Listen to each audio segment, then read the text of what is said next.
Hello and welcome everyone to this fantastic episode number 40. The topic today is Mamma Mia, I love Italy. My name is Italian, by the way.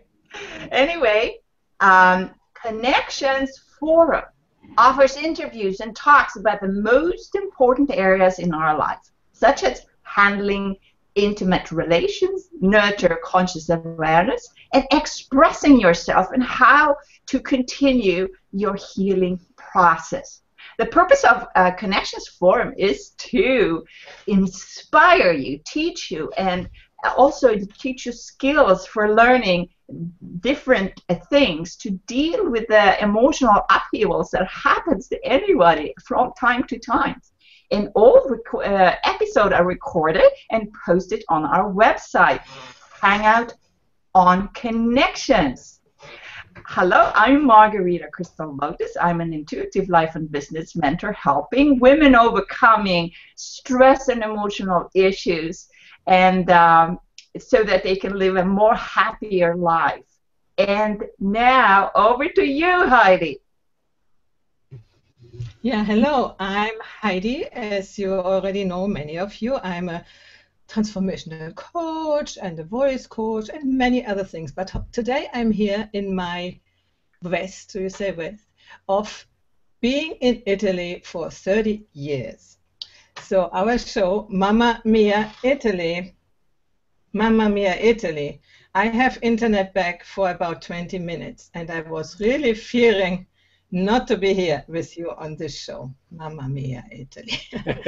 Anyway, it's not only that. We will talk about that later. We have a lot of wonderful guests who are connected with Italy intimately. One of that is my husband, Mark. He came to Italy. I would like to point out that in the introduction to the show, I was referred to as her current husband, and I wondered if there was some change of status being planned.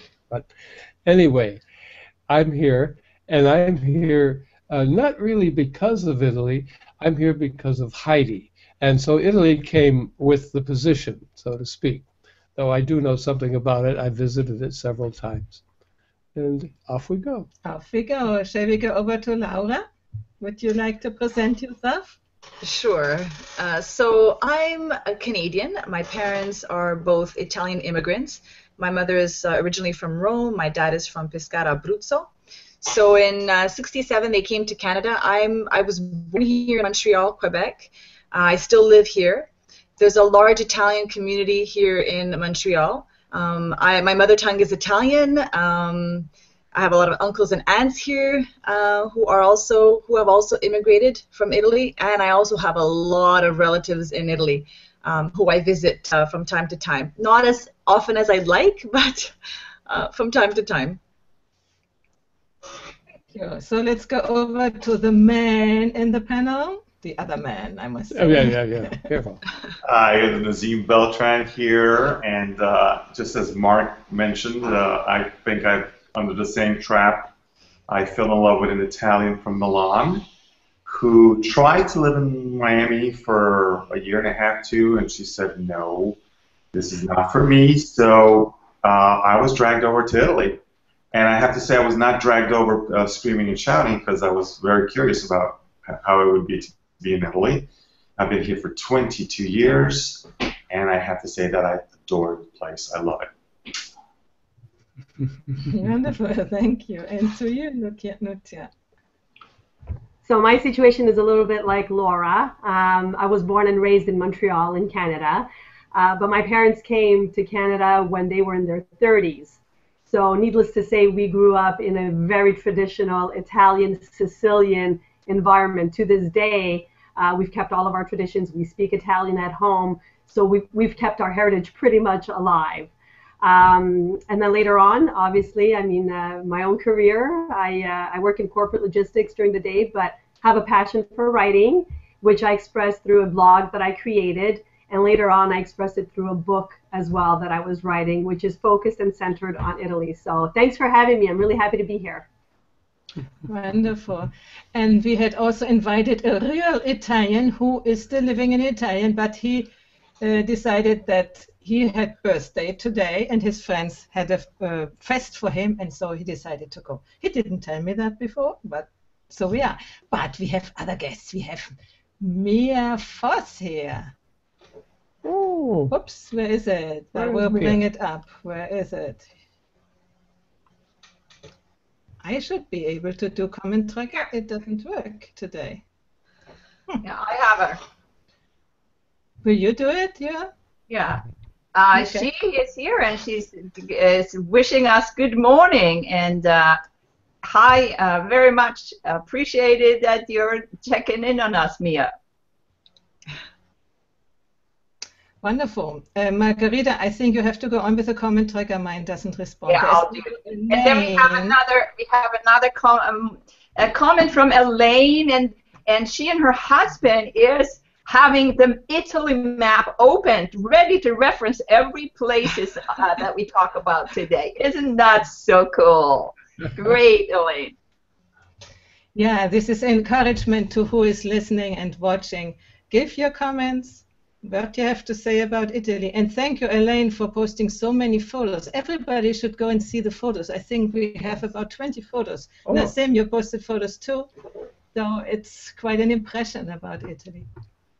So And I think Christopher says that look at all the pluses and shares. You're certainly doing something right here. I like that.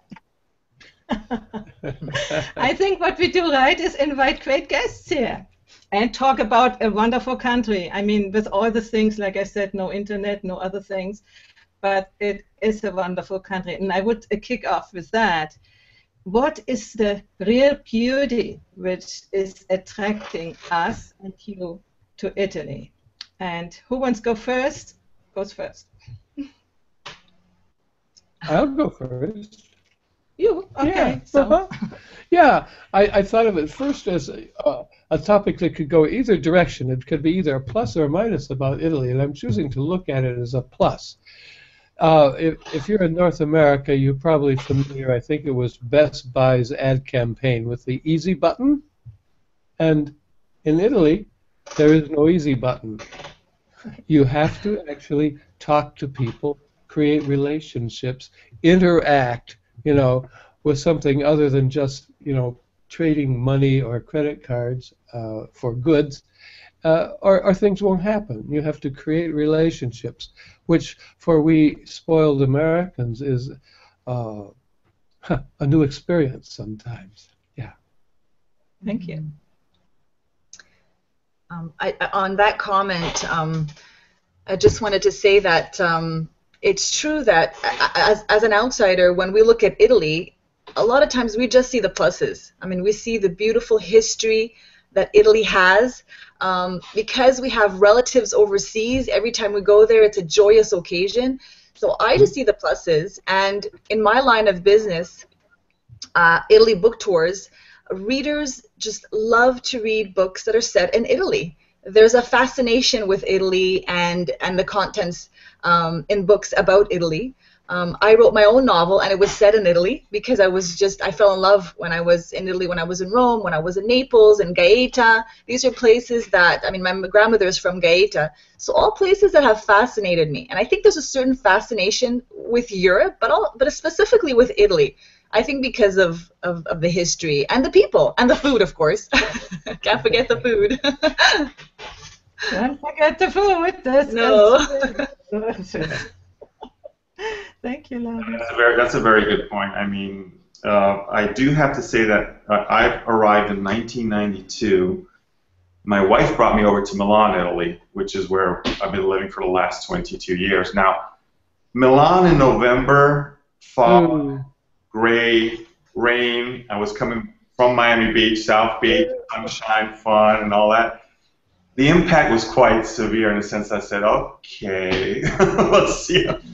But obviously, with time and starting to explore all the things that are close by and getting to meet her friends, my wife's friends, I had a very big welcoming committee on the part of the friends of my wife, along with the family that embraced me with open arms. I do have to say that initially it was a little bit difficult in the sense that having been brought up in the States, I lived in Miami, New York. I did my university in Miami. We get accustomed to the system of America that you have everything is available 24/24, around the clock. But here in Italy, you have to fall a little bit into the frame mind of, like, okay, the market is open from 8:30 to 12, and that's it. In the afternoon, you can't do. So that part there, I have to confess, was a little bit hard to get accustomed to. But with time, you fall into all the things of how to figure out these schedulings and these things and the beautiful things that Italy has to offer.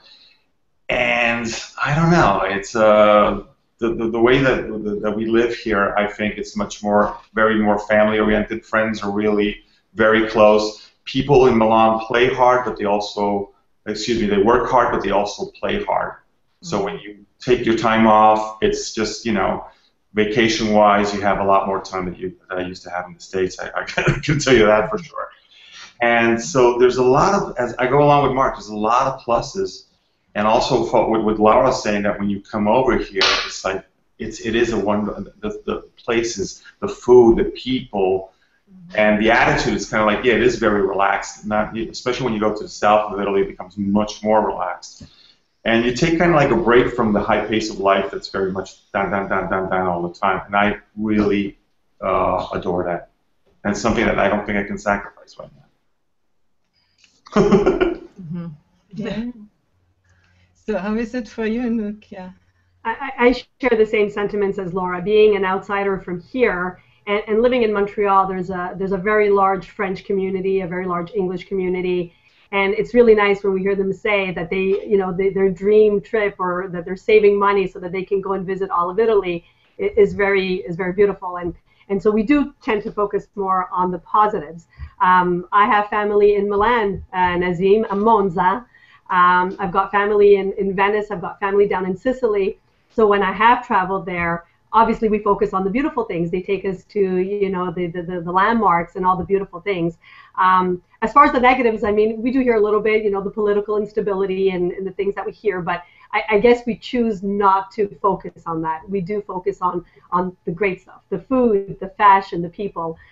When I do visit Italy, I think from a tourist perspective, there is a bit of a difference between North and Southern Italy. However, again, being a tourist, everyone is very social and very warm and very inviting. And so it is beautiful. I have nothing but beautiful things to say about all my visits and all my trips to Italy. Yeah, and even more when you know the language, then the people are really open and welcome you. I mean, even if you don't know the language, they try their best to make they do to understand you and make themselves understood. This is okay. And what I'm noticing, what is a little bit of a difference, probably a real Italian family, when you come back home, they will spend the whole time with you. They will cook for you. They will bring you there, and will bring you there, and will bring you there, and will bring you there. I'm German. I'm in that sense not yet Italian. We have the brother of Mark here, and we are a little bit lacking this disponibility to just let everything go and bring the guests around. It's just a little bit. I haven't learned that so well, let's say, in Italy. I must say I'm quite isolated from Italians because I'm on the country, and Italians, there are some friends around, but normally now I speak with them in English, and Italian is going a little bit in the background. But I have lived 30 years here, so more or less I know. But Margarita, would you like to say your idea about Italy? Well, I mean, I got married in Rome in 1988, I think, with my beloved second husband. We're still friends, even though we're not still married. But I remember we went down there, and we were so nervous. We forgot about arguing because all this bureaucracy and the Marco Polos and all of these 9 institutions we had to go visit. To get our papers to be able to get married in the senatorial palace. But if you go into Toronto into a the city hall and get married, it's like a boring room there, right? But in Italy, this room is covered with red velvet, gold ornaments, and guards in all of these. Like, it was the most fancy. It felt like I was visiting the King of Versailles, you know. And afterward, we went out to the plaza outside. I mean, it was a minor building, right? But that's not a minor building, because when we came out, you had a whole view of Rome all over, and it was so beautiful. And everybody outside who wasn't related to us or anything, they just clapped their hands. I mean, it was just very, very nice to be there, even though the bureaucracy drove us nuts. Before It's we still- come to Yeah. It still drives the Italian nuts.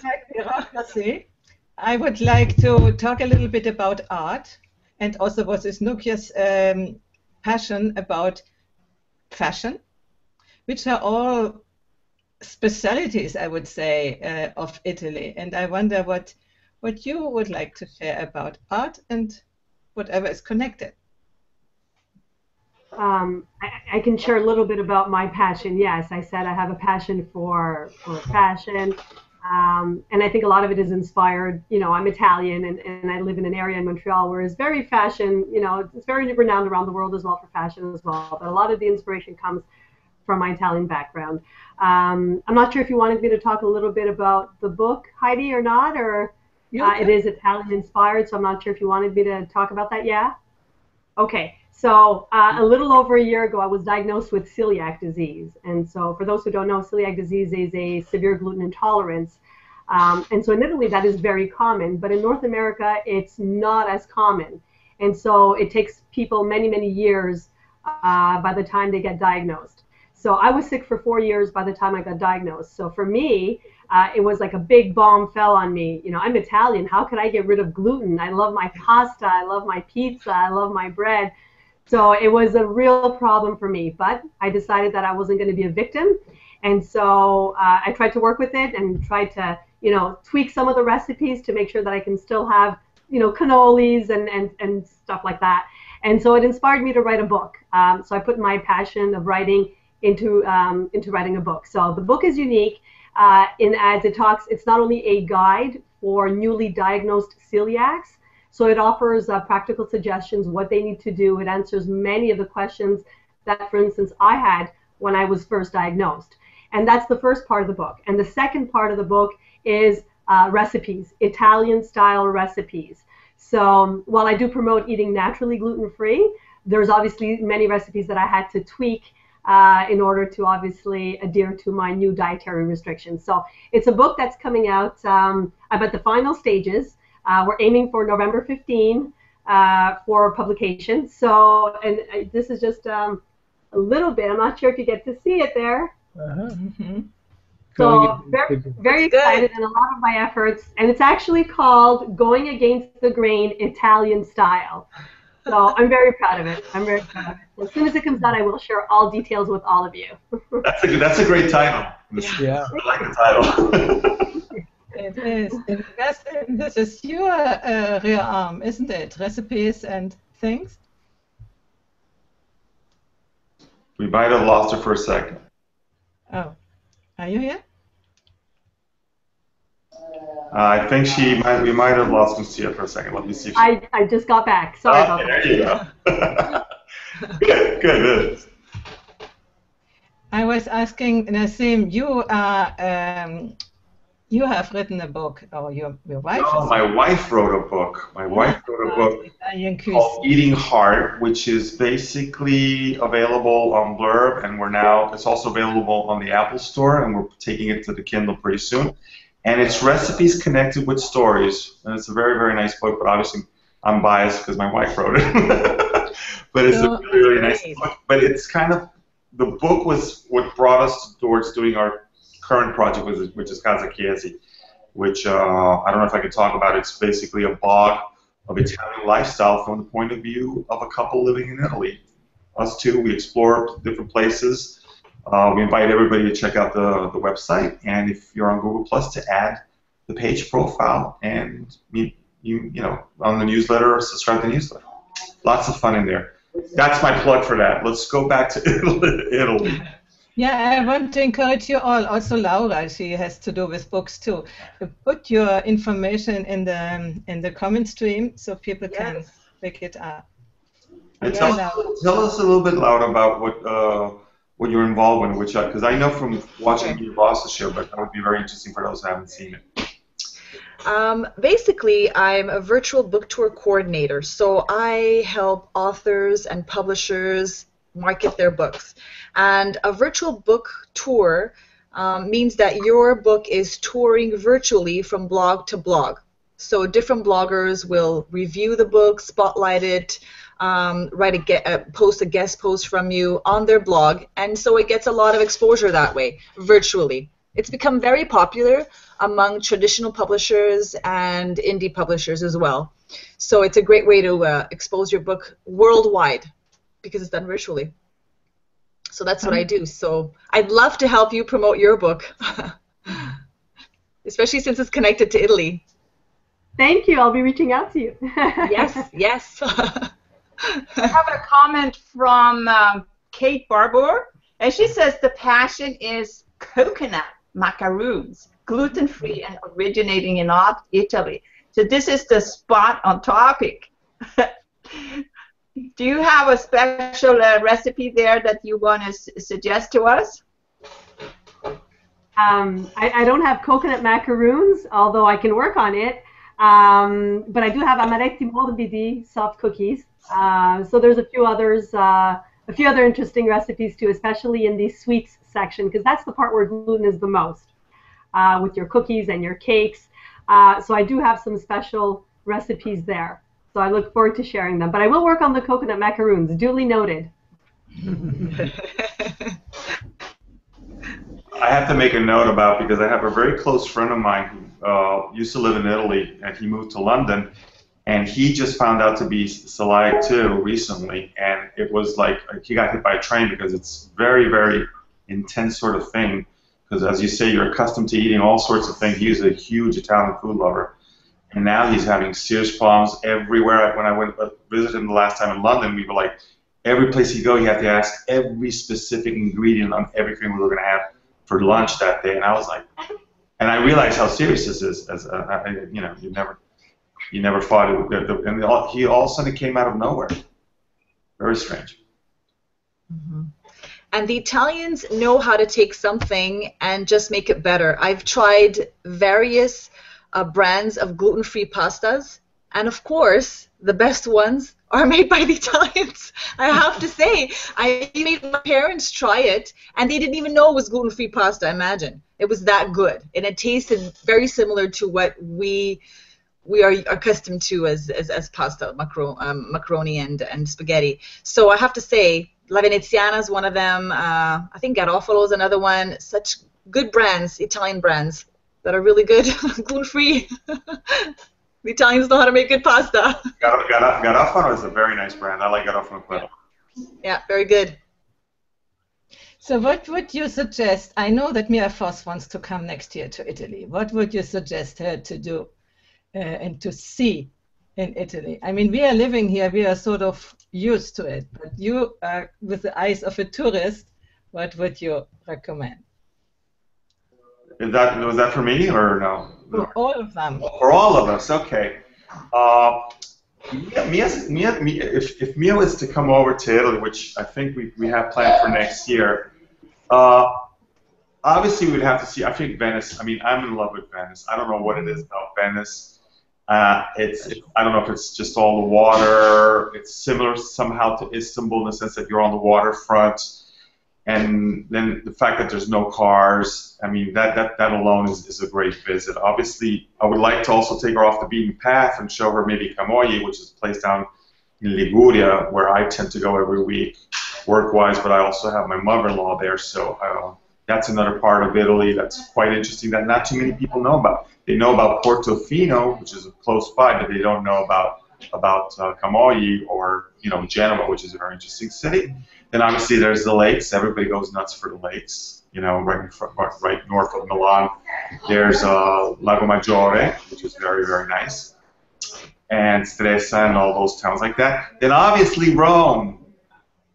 No, the whole thing about and then Siena, Florence, and why not Umbria? Why not go? Why not go all the way down to Umbria? What do you think, Heidi? Oh, I think Umbria is wonderful, and it's not yet really discovered. It's off the beaten path. Yeah, it's off the beaten path, which is another thing I like. There's so much in Italy that is off the beaten path. It's not the typical places. In fact, in our blog and then website, Betty's trying. My wife Elizabeth is trying to say, I want apart from the typical thing, I want to show things off the beaten path that people can check out. So there's so much to see here. I mean. And I don't know how Mia's planning on coming over. I don't know how long she's going to be here, but I hope it's more than 10 days. You need 10 days alone for Rome, at least. Exactly. Yeah. But I have a question there. I have a question there about the volcano there near Naples. I visited there at a time, and they explained to me when we were there that the volcano can come up any time, so that's why we have to live in the moment and do everything that we like to do right away instead of waiting. And of course, you can see that in how people drive in Italy. They just go for it, right? Mark, I think I interrupted you. Do you want to say something? Oh, I just wanted to mention that being off the beaten path is where we are, with plenty of room for anybody who would like to stop by at Paradiso Integrale. Yes. Indeed. Mm-hmm. And we went now a little bit nearby with his brother, and these places, there's no tourists, almost no tourists, and they're almost as nice, or sometimes nicer, than the tourist places, but you have all the quietness. There's, for instance, nearby Narni, which is really, I think, known as Narnia in the books. And there we saw some tourists, but I think from 10 to 20 every day. But it's a living center, it's amazing. And it's at least as nice as all the famous Tuscanian cities, all built in stone, in natural stone, and with the high towers of the families, and really, really, really nice, very narrow. How do you say, streets? Yes. Yeah, where almost no car can pass. Lots of steps. Lots of steps. I tried to do them with downward with a bicycle. I couldn't because it's just not possible. It's lovely, these cities, just to go around and meet nobody, no tourist. The only tourists are you, and just get in contact with Italians. This is nice. Margarita, I see you have a comment. Yeah, we have from Elisabetta Chiesi. I hope I pronounced correctly. And she said that Italy is an endless job. Yeah, that's my wife, by the way. The author of the wonderful book, cooking book. Good, fine, Elisabetta, that you are here with us too. I can offer some practical advice to Mia. The one thing I will say, Mia, if you're planning to visit Italy, is to make sure to take in, enough time so that you can really take it in. There's so much to see, and I know that when I was there, it was just so quick that I barely had a chance to really enjoy it all. So, sometimes it's even worth, dividing your trip into 2 or 3 trips. There's obviously beauty from north to south. The Amalfi Coast is just breathtaking. Tuscany is beautiful. Milan is beautiful. That's more city-like. Venice, absolutely. I adored it. And Sicily is just a whole other world. So just take it all in. Make sure that you just, book yourself a trip that's long enough to really take the time to absorb it and take it all in and really enjoy it. So Mia's going to need at least a month. Yeah, at least. Yeah. Or every year a month. That would be better. There you go. Yeah, there's so many wonderful things in Italy. Should we also talk about what we are struggling every day? Or shall we skip that? That's so personal. What would you say? Oh, yeah. No, we can say, for instance, when he can stay with me here only when we are married. So we married in America, and we didn't know that we had to go there to the ambassador to get a certification. And we had then, it took about 10 months until he got the permesso di soggiorno. And it was 10 months. It's very similar to my situation. It takes a good while to get the certificate to come from Miami over here.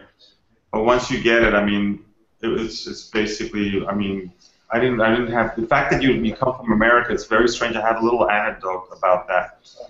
I was very concerned about the fact that I didn't have the permesso di soggiorno, or what we call the work permit, or things to stay here. And I was very nervous about it, but when I went to the police station, the guy came and he goes, "What's your problem? You just grab this piece of paper and you don't," and he goes, I go, "Yeah, but it's, I mean, you know, if I get stopped and stuff," and he says, "We have a specific order not to mess with Americans or Japanese." And I told the guy, "Yeah, but that's not fair. If you look well, no, it's just a specific order that we've had for years." And I said, "But that's kind of not fair in the, you know, in the whole system." And he goes, "No, well, you know, so don't worry about it not arriving late or whatever."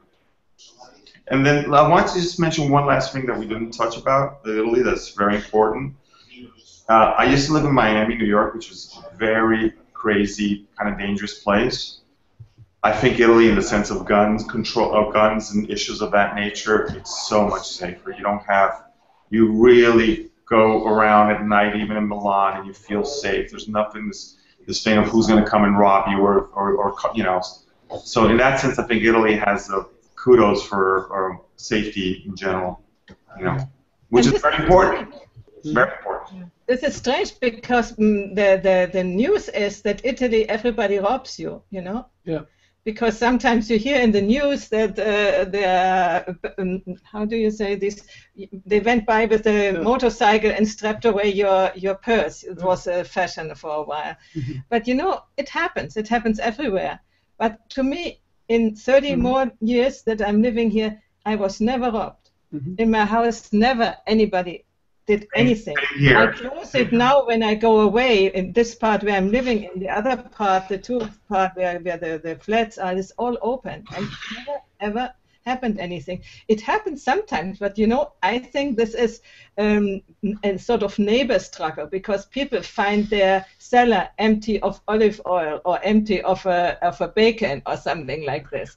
I think this is a little bit jokes which people do to one another, but it's not really a serious thing, at least not here. It can be different, maybe Naples or Palermo. I think Naples you have to be a little bit careful, but in general, you know, that happens in any big city. But to tell you the truth, here in 22 years, never had a problem with robbery, never had a problem with anything of any nature.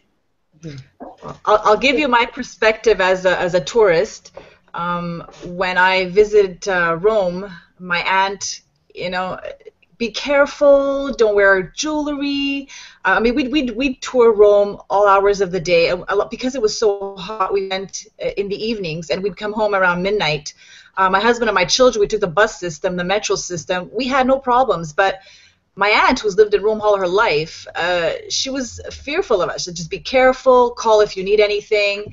And then when I was in Naples, my cousin had his house, his windows barred, you know, and they talked about how it was easy for somebody to come in and steal their stuff. So that was a big thing in Naples. So I mean, I don't know, because it's a new place for us. We listen to what the locals have to tell us. Okay, if you tell me it's not safe to go there, I won't go there, just because they know. But of course, I mean, here in Montreal, if you go out downtown, it's safe. But then again, things happen, just like they do anywhere else. So I think, you know, prudence is required anywhere you go. Yeah, I only have one quick piece of advice for anybody who's a tourist coming. When you go to the train stations or the subway stations, there's a lot of gypsy kids that come up to you, and they do a lot of trickery, and they kind of move around, and they steal them. That's one thing that you have to be very careful about. If you arrive and you see this happening to you, try to immediately just get the first police officer to come by, because you know, this happens a lot. That's the only thing I think I've seen in Milan. But they're targeted specifically to people with suitcases that arrive, that they're moving around, and they're kind of confused. That's all. Yeah, and generally also, you know, when you have your bag here, keep it, you know, and your photo camera, don't put it somewhere. I mean, I think people see if you take care for that, or if you just, how wonderful, you know, and then you don't have to give them the possibility to rob you and say in this way. But don't be afraid. Don't be in hyper anxiousness. It's not. Right. It's not. My brother and his wife, this is their first trip to Italy, and some of their misapprehensions. Well, the big one was, after seeing the country for a couple of days, he said, "I don't see many cops around." You know? I mean, I guess he had a movie idea of what life in Italy was like, but he found it much more peaceful and civilized than he expected. Well, to add on to that one, I think also at the end of Mark's comments is the police officers here are super, super not friendly. They don't have this attitude of like against the cops. That they're very like, how can we help you? Or you know, very, very friendly. And that makes also a big difference because, you know, coming from Miami, police officers tend to be, you know, a little bit stressed out because they have day-to-day situations that are quite stressful. So their attitudes were a little bit different. Here, it's totally different. Totally different. Yeah. And it's also the human factor. I mean, you can end up with a policeman who is strict and angry or whatever, but the chance is that you find somebody and you have done something wrong and he said, you know what, better next time you do it better. And then they let you go. So they are not like Germans. In Germany, that wouldn't happen. If you have done something wrong, you have done something wrong, and that's it, you know. But here is this comprehension and this humanity. And you know, even a bus driver, when you ask him if he can get you off in a certain corner so that you don't have at night, for instance, to do the long way, they do it. In Germany, never. You stop at the bus stop and that's it. Right. I have a funny story about the difference, you know, between Italy and some other countries. Last year we were in Switzerland, and we had to rent a car. And my son, who's 10-year-old, he's a small 10-year-old. He was required to wear a seatbelt by law. He was so offended by that. He said, "I'm 10 years old, I have to wear a seatbelt." And then when we went to Rome, we just piled into the car. My uncle says, "Come on." We had no seatbelts. My son was sitting on my lap, and I said, "What about if the cops find us?" And he says, "Nah, they're not around. Just pile into the car." It was just such a, you know, the mentality about laws and restrictions is so different from one country to the other. I had to laugh. And I was hoping we weren't going to get into an accident with my son on my lap. This is both sides. It can be very good, but when you know, you are the victim of an accident or something and you want to get your right, then it might be a little bit difficult, you know. So it's every time both sides to see. This is nice. We have a relaxed life here, especially as foreigners. We are not under social control, but we don't have this complete connection. I mean, it might be different with you, Nassim, because you are married with an Italian. I was together with an Italian person 20 years ago, and this was also different. And I'm part of the family. But as soon as I get out of this connection, I'm also out of the family. So, you know, this is this and this. You cannot have one without the other. So. But it's always like that in life. You can't have it all. It's true. Heidi, Elaine asked, what part of Italy is Paradiso Integral? I know it's in Umbria, but how far outside of Rome is it? We are in kilometer 73 from the Campidoglio on the Via Flaminia. So we are right from the city of Rome, we are distant 73 kilometers. From the center is of the it city. North? North, yeah. Mm-hmm. Yep. So are you very close to Orvieto? No, Oviedo is 45 kilometers, close to Orte. I see Orte down. Okay. And Orte is what we see on this side. This is Lazio. Mm-hmm. Lazio. And we up here, the first hills, we are Umbria. So. Orto is across the Tevere. Mm-hmm. Yeah. Very nice. It's a nice place. Did you get? Let me ask you a question. Did you get any earthquake damage from that last earthquake in Umbria years ago? I'm personally not. Okay. We had it, we felt it, but it was not. It's not. Good, good, good. So, who would like to add something about Italy? I would like to know. I would like to know when our guest panelists are going to come over the next time to Italy. So we can do a real life meeting. We'd love it. Be it in Milan, be it in Umbria. I mean, that's an open invitation. It would be great. And we do real hang out in real life. Mm-hmm. That's what is. Mea Voss has initiated it some weeks ago. You know that they met live. I think in 15 people. Yes. Over in Denver. Yeah. And we are up to Nassim to organize that for Italy. Invite all the Americans. You don't have to ask twice, Heidi. Wonderful. That would be great. So when are you coming, Laura? You have relatives in Rome. This is really nearby. I was went there to Rome often. Yes. For work. It's an hour and something. If it was up to me, I would be on the next plane out to Rome any time of the year. But I was there not this past summer, but the summer previous. We had visited my sister in Switzerland. We went down to Venice, and then we spent time in Rome. It was a really wonderful trip. My children loved it, especially seeing Venice for the first time. I had been to Rome several times, but Venice was something new to us. It was fascinating. I mean, everything about it. It was so new, and it was such a different experience for the children, for them to see. Even when we would see the different landmarks that I've seen several times, but the children had never seen it. When we were in the car and we were rounding the corner just before we saw the Colosseum, I told my children, just watch carefully now. And the minute we saw it, they went, oh, it's just, it's fascinating. I mean, we don't have things like that here in Canada. I mean, we have skyscrapers. Okay, doesn't compare to the Colosseum, Or Fontana dei Trevi. When my son saw it, when we turned the corner from the little alley and he came upon it, his face just lit up. I love that. I love the culture with my children because that's part of their heritage, So I would love to come back. I mean, I'm sure Nunzia feels the same way, right? Nunzia, we'd be on the first plane out to go visit our relatives. But, we have, it gets expensive. That's the thing, Italy, because of the euro, is more expensive. So that's what keeps us. I think it's just the expense. A family of four, and we stay with relatives. There's no way we would stay in a hotel. My aunt would not hear of it. At one point, I had my aunt calling different. We split at one point. My husband and my children, and one of my kids in one place, and myself and my daughter in another place, and then we just met up because they live close in Rome. So, but there's no question that we'd have to go to a hotel. That's just, and my aunt cooks the meals for us. Unless we tell her, look, aunt, don't worry about it. We're eating out. But besides that, it is expensive. Yeah, to go to Europe. Anyway, when you come, you are welcome.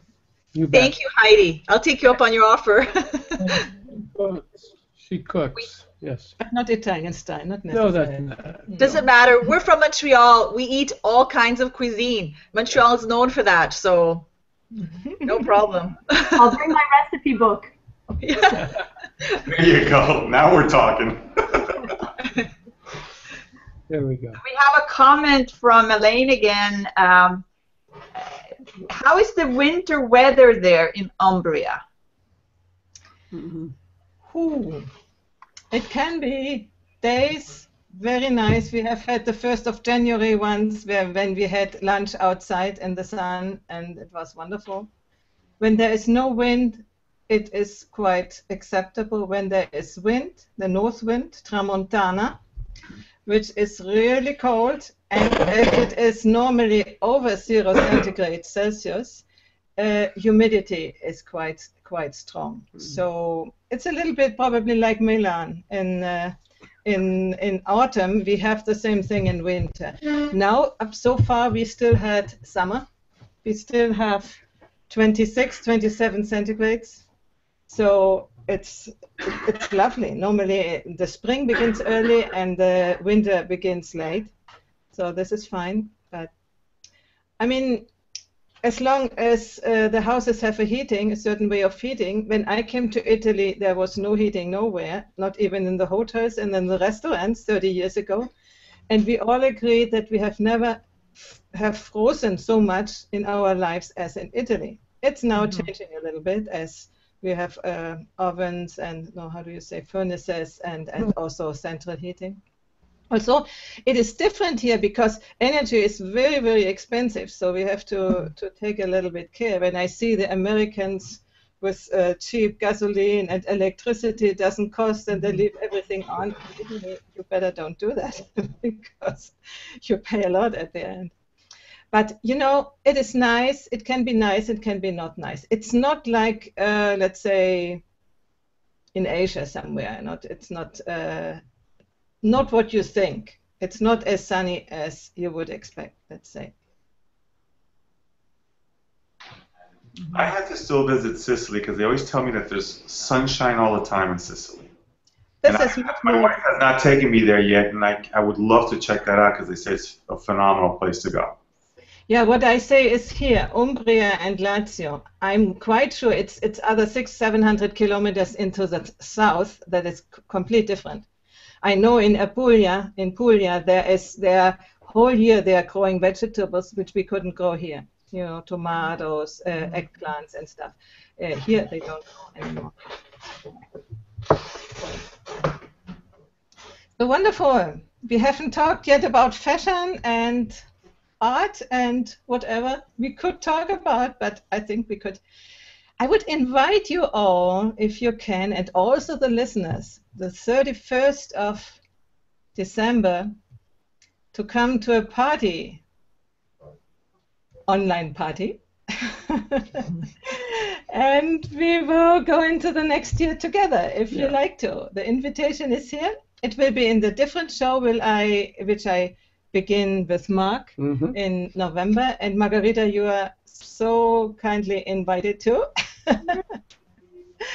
So just to continue to talk a little bit about Italy and about what we can learn about it, because I think it's so much history, so much development, which I think for most of the people who are listening, they just don't know it. I see it with his brothers. They say, oh, this is 1,000 years old, and this is 400 years old, and this is, this is.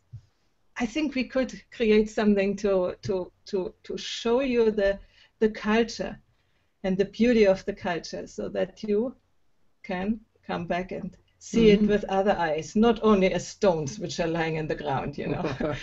We have here nearby, only about 10 minutes with the car, we have a Roman excavation of an old city. It was the port of the olive oil, which was transported with the Tiber. We have the Tiber running down here to Rome, and there are many ruins. And you can imagine how people, lived there when you see these things. And if you see them only as it's old stones. Old stones. So we could create some context to that. Yeah. And I'll be over my cold by then too. Yeah. Okay, so we are at the final minutes. I would like to invite you to cease to say some final words, takeaways, whatever. Bel canto. I see Kate saying bel canto. Yeah, I tried out to sing with this microphone with a full voice, but it sounds horrible. So we need to find another way, Kate, to be recorded with our singing. I don't know if you know that. I came to Italy originally because I wanted to learn opera. I was a classical singer for concerts and so on, and I wanted to have this this opening,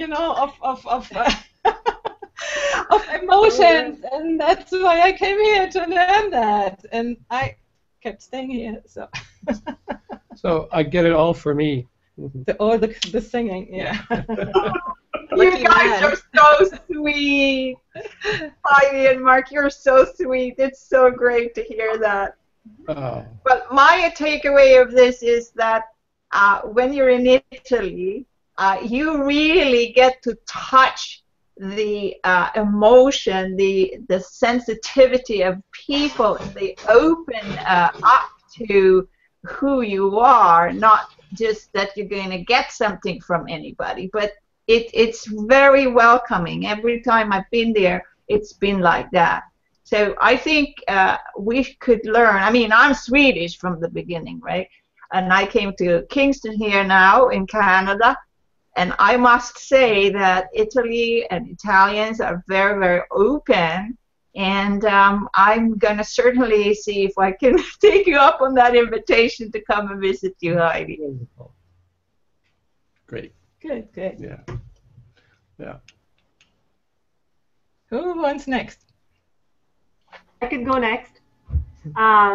This was my first hangout. It was really, really, really nice. It was really nice to see on the panel that we had people from within Italy and people from outside of Italy.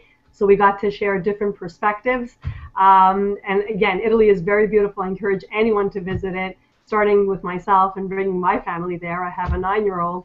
So definitely that's on our to-do list for the next short-term goals, to come visit and show them the various, our heritage, really. So it is beautiful. I really enjoyed this hangout. Thank you. Wonderful. So we have a comment from Elaine again, and she asks about Puglia, the south, and vegetables growing all year. And so that's the area her and her husband has visions to relocating to. Can anyone say anything about that? Relocating. I know Puglia. It's a wonderful country. It's huge ancient olive trees, you know, like 2 meters large and high. That doesn't finish anymore. And it's a lovely country. I mean, it's far away from airports, from internationality, but it's wonderful if you want to stay there. Mm-hmm. And then we have another comment from Elisabetta. Thank you. And what makes you feel so young at 54 is nothing if you compare it with the Colosseum. There is a lot of ancient monument and history and culture that the North American continent is not really aware of, right? When I first came to Kingston, I'm living in an old farmhouse. It's 114 years old, and every people think this is so archaic, old, and ancient, and whatever. But in Sweden, we have also ruins that are over 1,000 years old, you know. So, and of course, all the buildings in Italy, they were, you know, a culture at that time. And I think for those of us like Nunzi and I that are outsiders in the sense that we're, you know, first generation Canadian Italians, it's important for us to make sure our children know about our heritage and our culture. Whether they visit Italy or even by the traditions that we keep in our own home. That's why I love promoting it in my work. I love promoting books set in Italy. That's just something that it's my passion. I love. But it's important that, you know, even the language. I know that sometimes the children will lose the language because they don't speak it often enough. We speak English in the home, but it's important also to speak the language so they keep it. They can speak to their grandparents. It's important for them to be able to speak to their grandparents and listen to their stories of, you know, their life in Italy and what they did when they were children. I mean, the stories that my father has, how he, you know, he would make his own toys and, you know, how he drank milk straight from the goat's teats, you know, like stories that I think that are precious for children to hear about their grandparents. So I'm glad that Heidi, you gave me an opportunity to be part of this hangout and to talk about Italy. Being that it's part of my heritage and a country that I love. Thank you. Okay, well, I think it's my turn maybe. So what I would like to do is seriously, and this is a serious offer, anybody who uses Google Plus and sees me online, they can ping me if you have any questions about Italy in general. If somebody seriously is looking at, you know, relocating here, there's a whole series of steps for expats that they need to know about. And I think also Heidi, you know, we both lived here for quite a long time. You know, just get in touch with us and we can give you maybe some tidbits if you're serious about coming over to live here, or if you even, you know, want to come out and check out and visit, you know, what the highlights would be. I'd love to talk and chat about it, and I'm always on. I mean, this is my platform of reference at the moment. There's all other social medias that we deal with, but I think the magic of this instrument to be able to communicate and openly just talk to people and meet people and tell them, hey, you know, I'm coming to Canada. I'd like to know if I were to go to Montreal, where would I go? You know, and somebody can give you some advice. And same on this side of the pond. I think here in Italy, if anybody needs any information, we're available. Thank you. Mike, do you want to say? Well, mentioning Montreal a few times makes me recall that the impressions go in both directions, or the misimpressions go in both directions. It was about 6 years ago. I was shepherding some Italian friends around Montreal, which was a new city for me, and we got lost. And out of nowhere, a police car pulled up and said, "Hey, Wisconsin license plates, where are you headed?" You know, and they gave us extremely friendly directions to how to get to our hotel where we wanted to go. And my Italian friends in the back seats were just absolutely amazed at how friendly the police were in Montreal. So